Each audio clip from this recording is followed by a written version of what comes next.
যথার্থ hospital and trauma care services limited. আমাদের search for next মাল্টিপ্যাকার সিরিজের আজকের সিলেক্টেড কোম্পানি, কেন এই কোম্পানি সিলেক্টেড হলো সেটা এই ভিডিওটি স্টেপ বাই স্টেপ দেখলেই ক্লিয়ার হয়ে যাবে।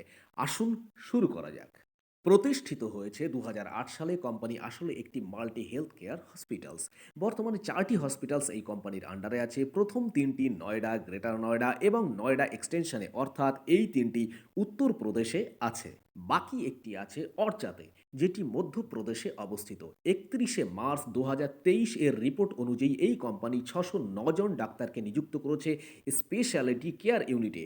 ৪টি হসপিটালে টোটাল বেড ক্যাপাসিটি ১,৪০৫টি। ইনডোর পেশেন্ট প্রতি কোম্পানির এভারেজ আর্নিংয়ের পরিমাণ ২৯,৩০৯ টাকা, যেটা কোম্পানিকে অ্যানুয়ালি হিউজ টার্নওভারে হেল্প করছে। বর্তমানে এই হসপিটালগুলির আইসিইউ বেড সংখ্যা ৩৯৮। বর্তমানে কোম্পানির ইনপেশেন্ট রেভিনিউ ৪৫২ কোটি, আউট পেশেন্ট রেভিনিউ কেবল ৬৮ কোটি। এই দুটি ফিগার থেকেই বোঝা যাচ্ছে ইনপেশেন্ট স্পেশালিটি ট্রিটমেন্টেই হসপিটালসগুলির ঝোঁক এবং রেভিনিউ বেশি। গড়ে একজন পেশেন্ট এই হসপিটালগুলিতে অ্যাডমিট থাকে ৪.৬৬ দিন।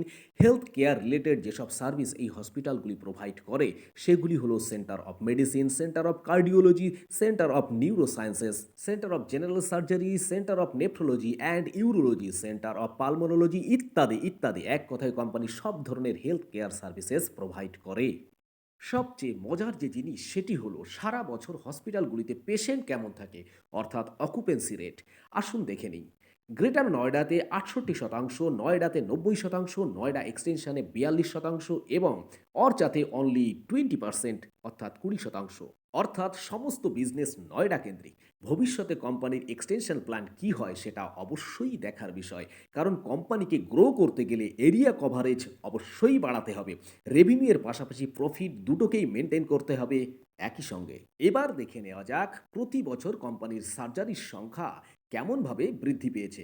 ২০২১ সালে ৪,৫৩৫টি, ২০২২ সালে ৮,২১৮টি, ২০২৩ সালে ১৬,১৬৫টি। তারপর দেখে নেওয়া যাক এই ৩ বছরের ডায়ালিসিসের সংখ্যা কত। ২০২১ সালে ৯,১৩২টি, ২০২২ সালে ১০,১১৪টি, ২০২৩ সালে ১৫,৩৫৯টি। নিঃসন্দেহে এই সংখ্যাগুলি কোম্পানির র্যাপিড গ্রোথকেই নির্দেশ করছে। আরও একটি ভালো খবর হলো কোম্পানি নয়ডা এক্সটেনশন এরিয়াতে ১০ কোটি টাকা খরচ করছে হসপিটাল এরিয়া বাড়ানোর জন্য, যেটা কিনা হসপিটালের বেড সংখ্যা এক লাফে ৪৫০ থেকে ৭০০-তে পরিণত করবে। এখানেই শেষ নয়, চলতি বছরের ফেব্রুয়ারি মাসের এগ্রিমেন্ট অনুযায়ী খুব শীঘ্র কোম্পানি ১১৬ কোটি টাকার বিনিময়ে 100% অ্যাকুইজিশন করতে যাচ্ছে এশিয়ান ফিডেলিস হসপিটাল, যেটা হরিয়ানার ফরিদাবাদে অবস্থিত। এই সংযুক্তিকরণ কোম্পানিকে কতটা আপলিফটমেন্ট দেয় সেটা অবশ্যই দেখার। কোম্পানি ইনিশিয়াল পাবলিক অফারিং অর্থাৎ আইপিও করে বাজারে লিস্টেড হয়েছে ২০২৩ সালের আগস্ট মাসে। সেখান থেকে প্রাপ্ত ৬১০ কোটি টাকার ৪০% দেনা পরিশোধে ব্যবহৃত হয়েছে। বর্তমানে কোম্পানিকে একটি ডেট ফ্রি কোম্পানি বলা যেতে পারে। এবার কোম্পানির কয়েকটা ফান্ডামেন্টাল দিক দেখে নেওয়া যাক। মার্কেট ক্যাপিটাল ৩,৮০৫ কোটি টাকা। কারেন্ট প্রাইস অর্থাৎ এখন প্রতি শেয়ার মূল্য ৪৪৩ টাকা।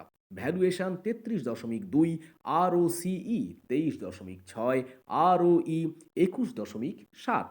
স্মল ক্যাপ কোম্পানি, অন্য সমস্ত ফিগার এখন পর্যন্ত ঠিকঠাক।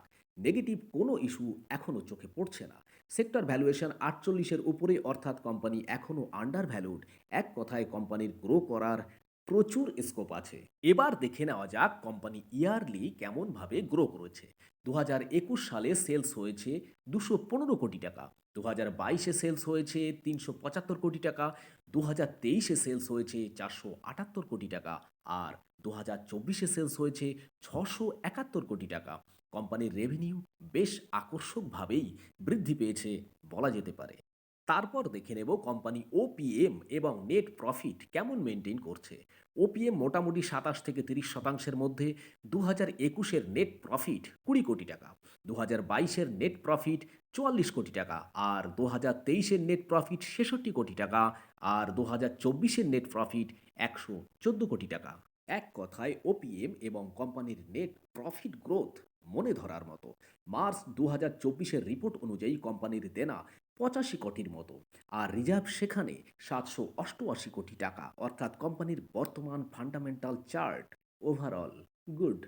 বর্তমান প্রোমোটার শেয়ার হোল্ডিং 66.54%। ফরেন ইনস্টিটিউশনসের হোল্ডিং ক্রমশ বেড়ে বর্তমানে 4.9%। আর ডোমেস্টিক ইনস্টিটিউশনসের হোল্ডিং ধারাবাহিকভাবে বেড়ে বর্তমানে 9.4%। আর পাবলিকের হোল্ডিং ধারাবাহিকভাবে কমে বর্তমানে 19.16%। ডক্টর অজয় কুমার ত্যাগী এই কোম্পানির প্রোমোটার কাম চেয়ারম্যান। তিনি নিজে একজন এমবিবিএস, অর্থাৎ এই সেক্টরে নলেজ সংক্রান্ত তার কোনো ঘাটতি নেই বলা যেতে পারে। নেক্সট, ডক্টর কপিল কুমার, তিনিও promoter come managing director of the company. তিনি একজন অর্থোপেডিক সার্জনও বটে। আর ডাইরেক্টর হিসেবে আছেন মিস্টার যথার্থ ত্যাগী। তার নাম অনুসারেই হয়তো এই কোম্পানির নামকরণ। তো দেখা যাচ্ছে কোম্পানির প্রোমোটাররা যারা নিজেরাই কোম্পানির ম্যানেজমেন্টে আছেন, তারা সকলেই এই বিজনেস এবং সেক্টরে ভীষণ অভিজ্ঞ বলা যেতে পারে। আর বাকি যা কিছু সেটা ফিউচার বলবে। এক কথায় everything is interesting of the company. Small cap company, ইনভেস্টমেন্টে ঝুঁকি অবশ্যই আছে। সারা ভারতবর্ষে স্পেশালিটি ট্রিটমেন্টের দিকে মানুষের প্রবণতা বাড়ছে বই, কমছে না। দেখা যায় কোম্পানি সেটাকে ভবিষ্যতে কতটা কাজে লাগাতে পারে। আজ এই পর্যন্তই, আবার কথা হবে নেক্সট কোনো এপিসোডে অন্য কোনো কোম্পানির ডিটেলস নিয়ে।